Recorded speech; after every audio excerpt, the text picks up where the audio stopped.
Hyundai Kona. Where does this name Kona come from? Well, in Spanish, coño means vagina. Portuguese, Kona is vagina. So, Hyundai Vagina. Do you think they came up with the name and then decided to design it like a codpiece, or after?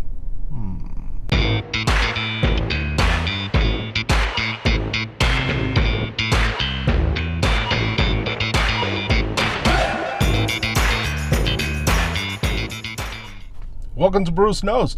Today we're driving a 2022 Hyundai Kona Limited. And it's not just any Kona Limited, it's my Kona Limited that I've had for 3 years. I'll tell you all about it. Despite the name, the Hyundai Kona is a subcompact crossover vehicle. It's very lightweight, it's a very small footprint. This one is the limited model. It has leather seats, it has a sunroof, it has digital gauge cluster, it has a big infotainment system, it's got heated seats, it's got all the driver assist. The exterior is spruced up with 18-inch wheels and body colored this and that and the other, and it looks really nice. So this Kona Limited has the 1.6 liter 4-cylinder, which is 195 horsepower. That is a good amount of power for a vehicle that really only weighs 3,100 pounds. And for when you get lightweight like that, you get nimble handling.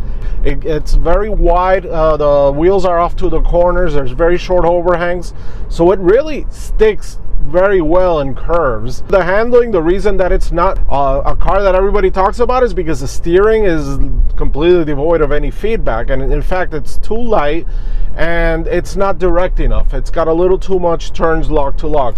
So not a fun car to drive, but it is very nimble. Not only that, but the suspension is pretty stiff. It's pretty stiff. Result of that is a car that just feels tossable, except that the steering is like a wet noodle. That's too bad.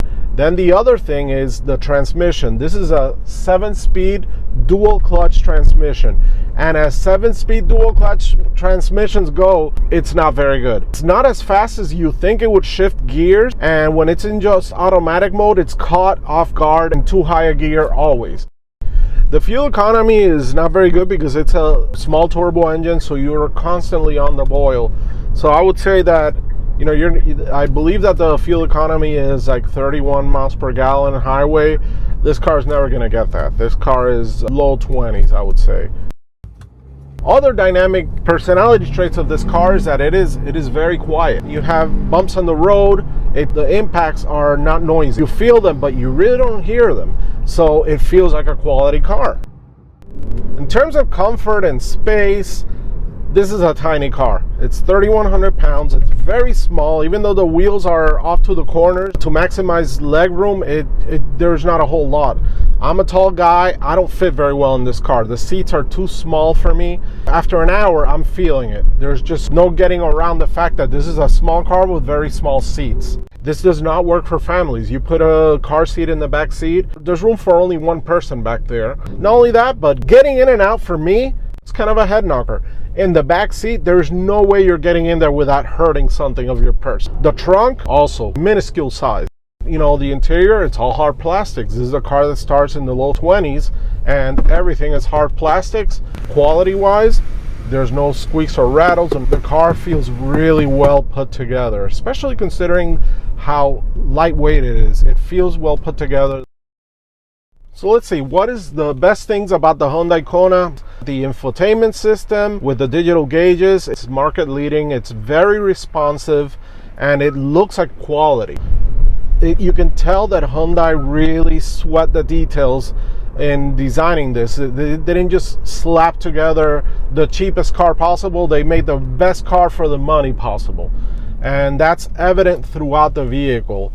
Other great things about it is just since it's only 3,100 pounds, the handling is actually really good. It's got 195 horsepower. That's a lot of power for a 3,100 pound vehicle.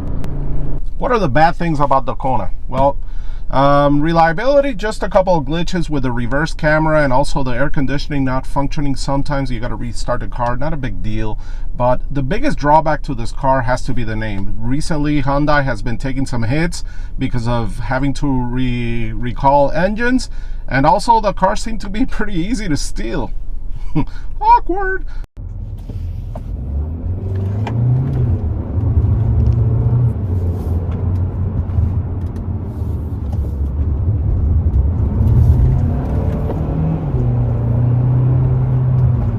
notice that with the stop start, if the car's like auto stops and you accelerate at that very same time, you kind of catch it off guard and it will stumble. Like the DCT doesn't know what to do. It's stuck in like mud.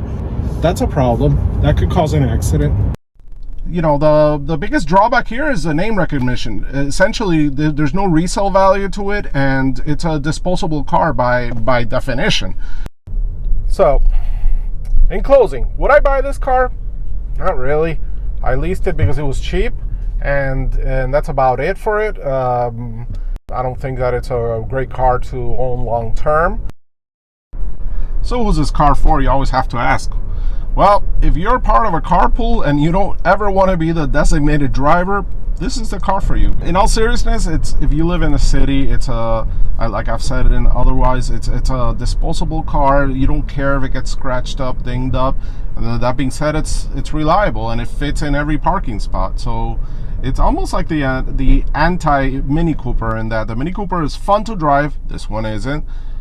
The Mini Cooper has incredible steering feel. This one doesn't. The Mini Cooper has incredible squeaks and rattles. This one doesn't. The Mini Cooper is known to leave you stranded in bad places. This one doesn't. And with that, I want to thank you for joining me in this video. Please consider subscribing to the channel because that's truly helpful for the growth of the channel. Thank you.